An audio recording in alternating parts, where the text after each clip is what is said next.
निजानंद केवली भगवान को जब विश्व का ज्ञान हो गया, फिर भी उनका वह ज्ञान अपने आप में स्थिर क्यों है?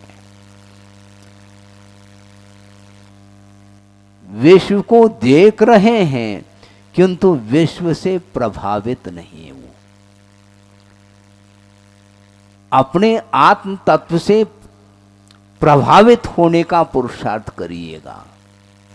हम दूसरे से प्रभावित होते हैं। मैं जो बोल रहा हूँ, मैं जो प्रवचन कर रहा हूँ, दूसरा प्रभावित हो रहा है क्या? नहीं। यदि नहीं हो रहा है तो जब तक प्रभावित नहीं होगा तब तक हम अपने प्रवचन को सुधारते रहेंगे। किसी भी प्रकार से वह मुझसे प्रभावित होना चाहिए। अरे धर्म से प्रभावित हो जाए ये रखो ना, लक्ष्य ये होना चाहिए प्रत्येक व्यक्ति धर्म से प्रभावित हो, मुझसे क्यों? ये आ गया ना, पुनः मेरापन आ गया। मेरा तेरा भाव जब तक ये चलेगा तब तक वह आनंद का अनुभव नहीं कर सकता और उसके अंदर सहजता भी नहीं आ पाएगी। ये भी उतना ही सत्य है, क्योंकि जहां पर प्रदर्शन का भाव जागृत होता है वहां पर वह व्यक्ति असहज होता है। ये ध्यान रखो। और सहज होने की बात कर रहे हैं कुंद कुंद देव। यथा जात जब तक हम नहीं बनेंगे तब तक हम अपने आत्मा का दर्शन नहीं कर पाएंगे। परमाणु मात्र भी यदि पर वस्तु के प्रति आकर्षण है तो वह बाहर ही घूम रहा है, अपने परिधि से बाहर जा रहा है वो, और अपने परिधि के भीतर जिस समय आ जाएगा तो वह विश्व कोई वस्तु नहीं है उनके लिए। आचार्य कहते हैं प्राथमिक अवस्था में पर पदार्थों से बचने का पुरुषार्थ करो। क्यों? तुम्हारा उपयोग प्रभावित हो रहा है अन्य वस्तुओं से। अन्य वस्तुओं से जब तक ज्ञान प्रभावित होता है तब तक उन अन्य वस्तुओं से दूर रहने का पुरुषार्थ करो, ऐसा प्राथमिक भूमिका में कहा गया है। किंतु साधना करते करते करते जब प्रौढ़ता आ जाती है तो कोई भी वस्तु सामने आ जाए उसको आकर्षित नहीं कर सकती वह वस्तु, चाहे वह चेतनात्मक वस्तु हो अथवा अचेतन वस्तु हो, उससे वह उसका ज्ञान प्रभावित नहीं होता। क्यों? इंद्रिय के व्यापार से वो ऊपर उठे हुए होते हैं। पश्चन अपि न पश्यति कहते हैं पूज्यपाद स्वामी। श्रवण देखता हुआ भी नहीं देख रहा है। लगता है कि महाराज की दृष्टि हमारी ओर है, आपकी ओर नहीं, सभा की ओर है। सभा की ओर दृष्टि और पर्टिकुलर किसी एक व्यक्ति की ओर दृष्टि बड़ा अंतर है, क्योंकि सभा सामान्य है और व्यक्ति विशेष हो जाता है। जहाँ पर विशेषता आ गई तो सामान्य गौण हो जाता है, और विशेष की ओर दृष्टि जब जाती है उस समय अनेक प्रकार के विकल्प सामने आए बिना रह नहीं सकते। ये सारे विकल्प ही हमारे लिए साधना में व्यवधान उपस्थित कर रहे हैं। संसार के लिए कारणभूत जितने भी विकल्प हैं उनसे विराम लेने की आवश्यकता है, उसके बिना संभव नहीं है। श्रुत केवली के लिए कह रहे हैं कुंद कुंद स्वामी, द्वादशांग की पार्टी होने की उपरांत भी उन्हें अपने आत्मा का संवेदन नहीं हो सकता। क्यों? परमाणु मात्र भी यदि राग विद्यमान है, और राग किसके प्रति होता है? पर वस्तु के प्रति राग होता है। अपने आत्म तत्व के प्रति राग यदि हो जाए तो अंतर्मूर्त व राग हो जाए, मान लो, खेल खत्म हो जाएगा, केवल ज्ञान ही उत्पन्न हो जाएगा। गुरुदेव ने एक बार ये ही बात रखी थी सभा में, और सभा को संबोधित करते उन्होंने एक विषय रखा था, आप सारे वीतरागी हैं। सुन रहे हैं आप? महाराज आप ये क्या कहना चाह रहे हैं? आप जितने भी नीचे बैठे हैं सब वीतरागी हैं। महाराज ये कैसे सिद्ध करेंगे आप? हमें तो सिद्ध करना, आपको थोड़ी करना है। आप सभी वीतरागी हैं, क्योंकि किसी को आत्मा से राग नहीं।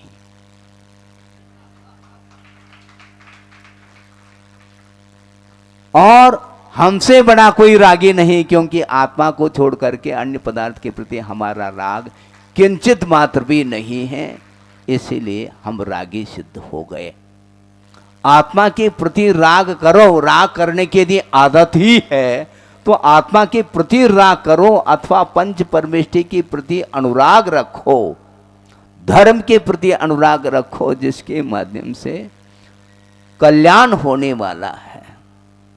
केवली पन्नतम धम्मम शरणम पवज्यामि।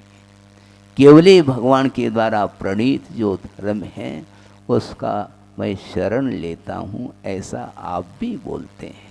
किंतु जिस समय बोलते हैं उस समय बोल रहे हैं, अन्य समय में वह केवली प्रणीत धर्म रहता है क्या नहीं रहता, ये विचारणीय विषय है।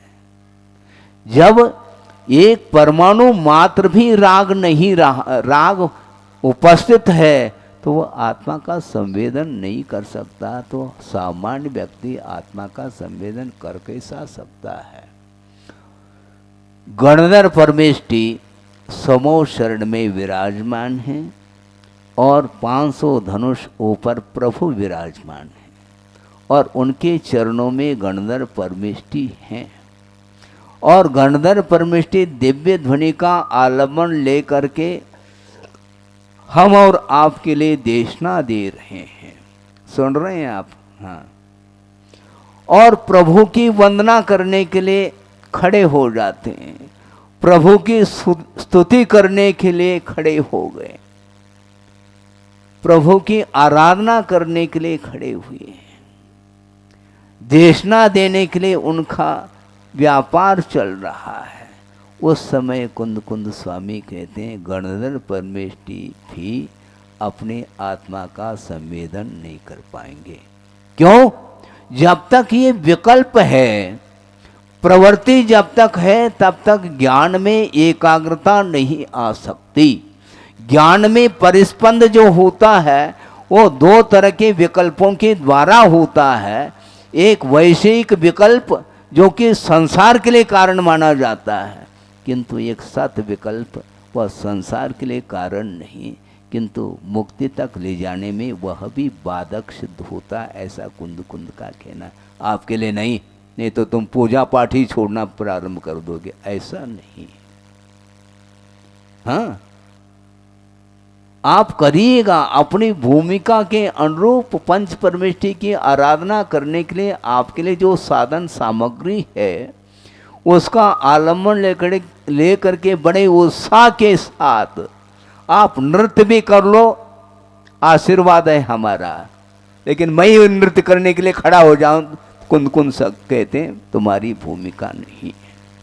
हाँ, तुम्हारी भूमिका प्रभु का दर्शन कर लो, पर्याप्त है, नृत्य मत करो। क्यों? तुम श्रमण बने हो, तुम श्रम करो। श्रमण बने हैं तो श्रम करो, ये कह रहे हैं। मूलाचार का आधार लिए बिना, चारित्र का आधार लिए बिना समय सार का आधार लेना संभव नहीं है, पक्की बात है। तो जब समो शरण में गणधर परमेष्टि को भी शुद्धोपयोग नहीं हो पा रहा है, शुक्ल ध्यान नहीं हो पा रहा है, तो हम लोगों को कौन सा ध्यान होगा ये बताओ आप। आपकी भूमिका ध्यान की अलग है और श्रवण की भूमिका अलग है। इसलिए पर वस्तु के प्रति जो राग है, अटैचमेंट है, उसको समाप्त करने के लिए ये धर्म आया है। क्योंकि ज्ञान में जो स्पंदन है वह आत्मावलोकन के लिए बाधक सिद्ध हो रहा है। इसलिए वक्रता ठीक नहीं। जब तक ज्ञान में वक्रता रहेगी, उपयोग में जब तक व्यग्रता रहेगी, तब तक ध्यान भूल जाओ आप। नहीं हो सकता ध्यान। बहुत एकाग्रता की आवश्यकता है। पलक झपकने में असंख्यात समय निकल जाते हैं, इसलिए बहुत अलर्ट हो जाता है कौन? ड्राइवर।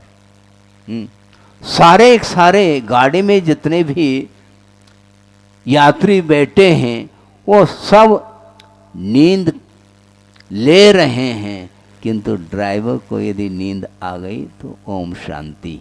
ओम शांति का अर्थ समझ में आ गया महाराज? इतना क्षोभम तो आ गया। ओम शांति का अर्थ कोई एक व्यक्ति भी बच नहीं पाएगा।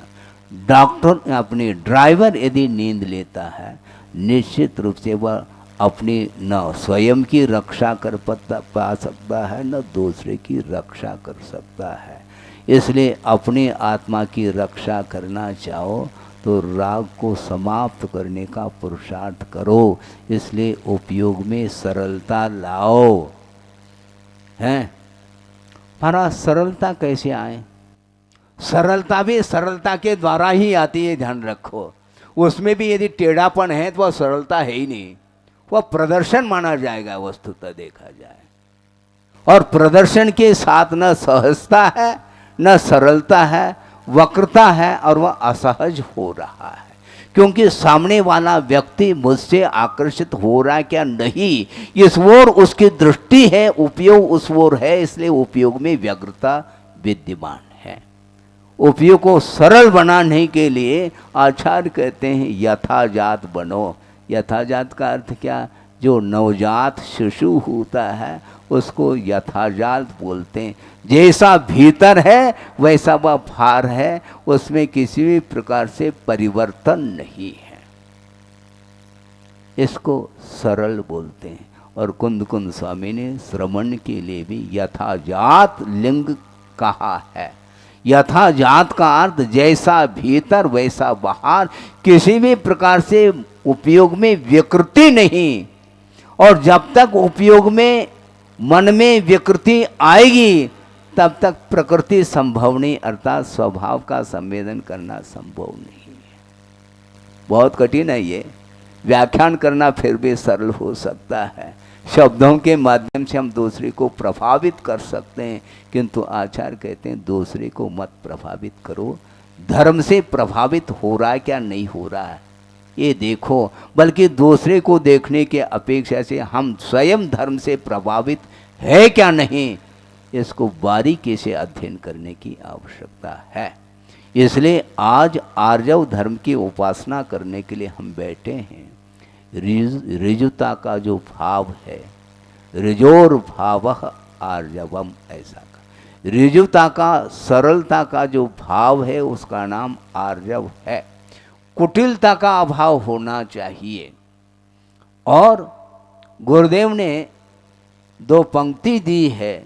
हमने अभी जो बैठे हैं क्षुल्लकगण, वो ब्रह्मचर्य अवस्था में गुरुदेव के पास दर्शन हेतु गए थे और उन्होंने ही उनके सामने ये पंक्ति रखी थी और उन्होंने हमें सुनाया है। और वह बार बार हमारे लिए वो क्या गूंजते रहते हैं वो शब्द। उन्होंने ये कहा, मोक्ष मार्ग जटिल तो है, मोक्ष मार्ग जटिल तो है किंतु कुटिल नहीं। जटिल का अर्थ कठिन है। हर व्यक्ति मोक्ष मार्ग पर चलना चाहता तो है, किंतु चलना इतना सरल नहीं, बहुत कठिनाई आती है उसमें, बहुत कठिन है। सांसारिक सारे कार्य हम कर सकते हैं, सक्षम हैं, किंतु मोक्ष पथ पर चलना बहुत जटिल है बंधु, किंतु कुटिल नहीं है। मोक्ष मार्ग इतना सरल है, उससे बढ़कर के और कोई सरल रास्ता ही नहीं है। क्यों? अपने आप को सरल बनाने का नाम मोक्ष मार्ग है। हम दूसरे को सरल बनाने में उद्यम कर रहे हैं, किंतु हम अपने आप को सरल बनाने के लिए श्रम नहीं कर पा रहे हैं। बहुत कठिन है। और एक प्रसंग आपके सामने रख रहा हूं। कुटिलता का प्रभाव, वक्रता का प्रभाव जड़ वस्तु के ऊपर भी पड़ता है। अरे ये कैसी बात है, जड़ तो जड़ है, आपने ही कहा था जड़ पदार्थ में संवेदनशीलता नहीं रहती है, वह जड़ है, उसमें चैतन्य गुण है ही नहीं, इसी का नाम अजीब है, और वह पुद्गल द्रव्य जड़ वस्तु है। उस जड़ वस्तु के ऊपर भी वक्रता का कैसा प्रभाव, ये चिंतन है गुरुदेव का, आपके सामने रख रहा हूं। और एक कार किसी ने खरीद ली है, सबके पास कार होंगे, बेकार कोई भी नहीं बैठा यहाँ पर, सबके पास कार होंगे घर में, बल्कि अलग अलग कंपनी के हो सकते हैं। चार यदि मान लो भाई हैं तो चारों के लिए अलग अलग कार, स्पेशल कार है। नमो कार फिर भी नहीं है, हाँ, नमोकार मंत्र उसमें भी कार लगा हुआ है। हाँ, नमोकार मंत्र का आश्रय आधार जिसने लिया है उसका जीवन बेकार नहीं जा सकता, ये ध्यान रखो। और एक व्यक्ति ने कार खरीद ली और बिल्कुल नई नई कार है, और उसमें पेट्रोल भर दिया, और जहां तक हमें पहुंचना है लक्ष्य तक, उस अनुपात से उसने पेट्रोल डाला है और गाड़ी चालू कर दी, और जहां तक पहुंचना था वहां तक पहुंच नहीं पाए, और बीच में ही कार खड़ी हो जाती है। उसने सोचा हमने तो कोई गलती करी नहीं है, जहां तक पहुंचना है बिल्कुल उससे भी अनुपात से अधिक पेट्रोल डाला है, और बीच में रास्ते में एक बूंद भी अपव्यय नहीं हुआ पेट्रोल का, इसके उपरांत भी गाड़ी खड़ी क्यों, पूछा गया तो ड्राइवर बोलता है इसमें कार में कोई मिस्टेक नहीं, ना पेट्रोल में कोई खराबी है, किंतु गाड़ी क्यों रुकी? गाड़ी इसलिए रुकी कि रास्ता जो है ना वक्र है, इसलिए उसमें पेट्रोल ज़्यादा लग गया और दूरी तय नहीं कर पाए, पूरा पेट्रोल समाप्त हो गया। अर्थ ये हुआ कि रास्ता भी सरल होना चाहिए।